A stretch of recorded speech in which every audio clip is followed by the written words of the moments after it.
Hi, Peter Matthews with Firehouse.com. We're here for day 4 of Firehouse Expo, the second day here at the Conference Center, where we have exhibits and classroom sessions taking place. We're going to hear from a few of the instructors, and they're going to share some tidbits of information with you from the classes if you were unable to attend the conference. We're also going to have a peek at the Better Angels wall, which features beautiful artwork of the 343 firefighters killed on September 11th, and it's also a memorial tribute to other firefighters who have died in the line of duty over the years. We're going to continue to bring you coverage at Firehouse.com. We have a landing page set up with articles, slideshows, additional videos from this week. Saturday is the last day of the show. We have a flea market we'd love to have you attend, as well as classrooms and exhibits. So we hope to see you here at the Baltimore Convention Center on Saturday. Hi, I'm here with Don Siebel, the creator of the Better Angels project. Don, how's it going? It's been wonderful to be here. That's good. How did you come up with the inspiration, and how did you basically, I guess, create this wall that's behind us? I came up with the inspiration on that day. I was moved to do it by that day, but I used to live in New York City. Still to this date, I lived in Manhattan longer than anywhere else in my life, but in 2001, I was living in Colorado. And I woke up, my clock radio, and the announcer said, we just heard a little plane flew in the World Trade Center, and I went straight downstairs and turned on the TV and watched the second plane and stayed there all day long, like millions of people around the world. About 3 o'clock that afternoon, Colorado time, someone came on TV and said, we think that more than 300 firefighters died today. And that burst my dam. I mean, I think, just in shock, a little bit of tears before that, but for me, that brought the whole thing home. That one sentence held all the terribleness and all the heroism of the day in that thing. So they were the ones that ran in the building. That was my first thought. At that time in my life, I actually only knew one firefighter in Colorado who was married to my doctor. It wasn't like I was connected to the fire community. But 12 days later, the New York Times printed that 2-page spread with all the firefighters' pictures and their names. And when I saw that, I said, someday I can do something about that. So I sort of saved it, put it aside, had it in the back of my head. And after a while being a couple of years, I thought, well, I will paint them as individual portraits, and I'll paint them on burned blocks of wood. So 6 years ago is when I actually started making it, and that's when I burned the blocks of wood. I actually got an intern from the University of Colorado who helped me to do that. And it took about 100 hours of prep to make the blocks ready before I could start painting. Then I painted 93 of them, which would have left me 250 to go. And I said, I can't go more unless I can make this real, and I can't make it real unless I can make an alliance with some kind of a firefighter organization, because just logistically it's way too big for me. So I went online and Googled and found the National Fallen Firefighters Foundation. Okay. And my original idea, and it's still my hope, and it is sort of what's happening, is that we would be able to tour the show, and that each place it went, like if it went to Colorado, that there would be an adjacent photo walls of all the firefighters that have died in Colorado in the 10 years, so that these men could also represent all firefighters. Well, what do you hope that firefighters from all over the U.S. Get from this exhibit? Well, I hope that firefighters all over the U.S. feel honored by this exhibit. More than that, I also care about the people who aren't firefighters. You know, as I said, I only knew one firefighter when this started. And I lived in New York City for a long time. Unless you have a fire, the fire department is really not on your radar. If you live out west, like in Colorado where I did, you understand fire. Wildfire is something everybody needs to understand. And I was living in the mountains, in actually where the fire went in Boulder last year, and took out 130 houses. And the house I lived in when I watched this burn survived that fire, but 90% of the houses around it didn't. So I wanted this to make the general public also aware of what firefighters do, you know, sort of bring it into their consciousness, because anyway, that was my big hope. And then also, you know, to have firefighters feel honored would be great.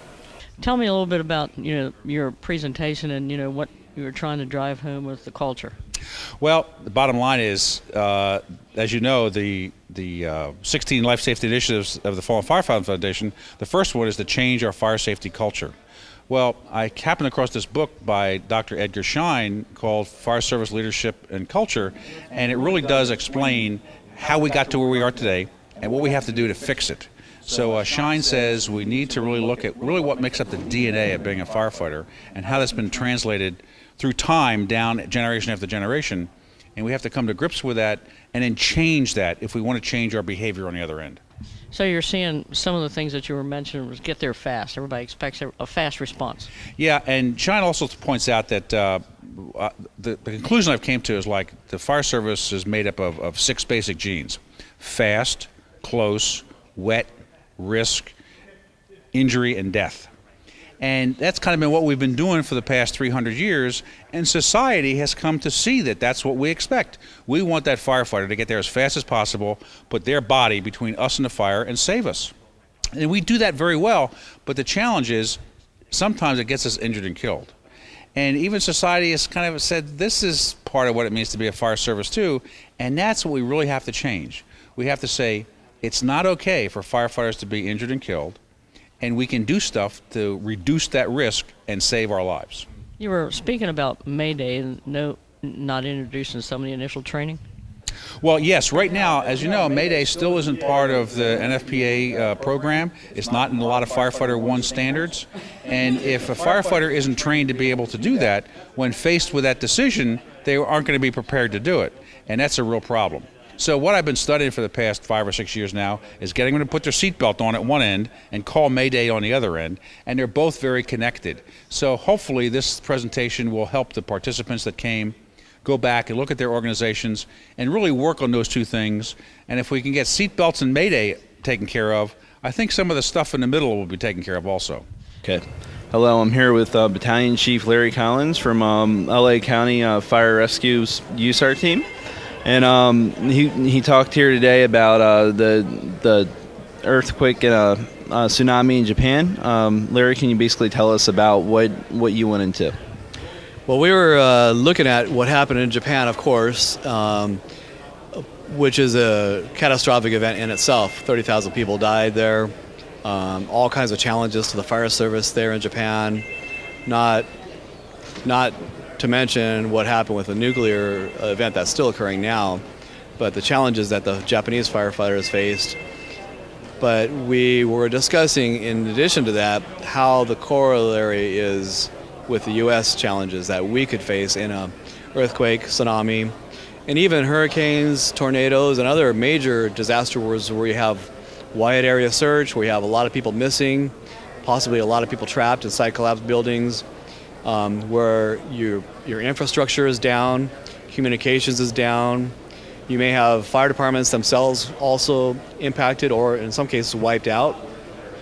And how you would respond to all those challenges, and not just that, but also we're used to, in the U.S., often providing assistance to other countries, and that's kind of the mindset we often have when we talk about international disasters. But there is something out there looming in the background for the U.S. Fire Service, whether it's the New Madrid fault rupture, whether it's the San Andreas fault, where we have potential for the need for international teams to be, or international assistance in the U.S. And so that's part of today's discussion, is being prepared for that eventuality, because it's out there. Catastrophic level disaster response is part of the challenge for the U.S. Fire Service now, is to get ready for the next big thing. 9/11 showed us 10 years ago that you can get overwhelming magnitudes of disasters where you do need a lot of interstate resources coming in to assist. Something out there is even bigger, potentially in the future, that's going to require international assistance to come into the U.S. And how do we make that happen? Looking at Japan and kind of tying that into what we could be seeing, in the future here in terms of challenges, that was kind of today's focus. Thank you. Ed Ballum with Firehouse.com. We're here today with Chief Charles Hood from the San Antonio, Texas Fire Department.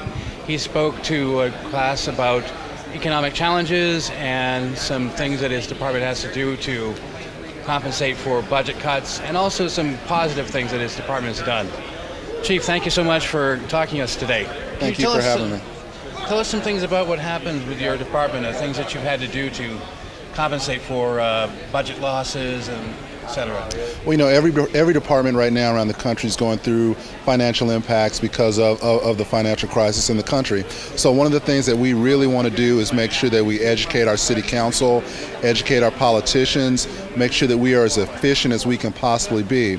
The other thing that we stress to our firefighters is that customer service is imperative in this day and age because, again, people are out of work. 65% of the city's budget is in public safety, whether it's fire or police. So we have to add added value service every time we go out. We have an opportunity 800 times a day to market our product, to brand ourselves as being good citizens who provide great customer service to the city. And there again, if we have people that are supportive of what we do, then maybe we won't face the cuts that some other departments may.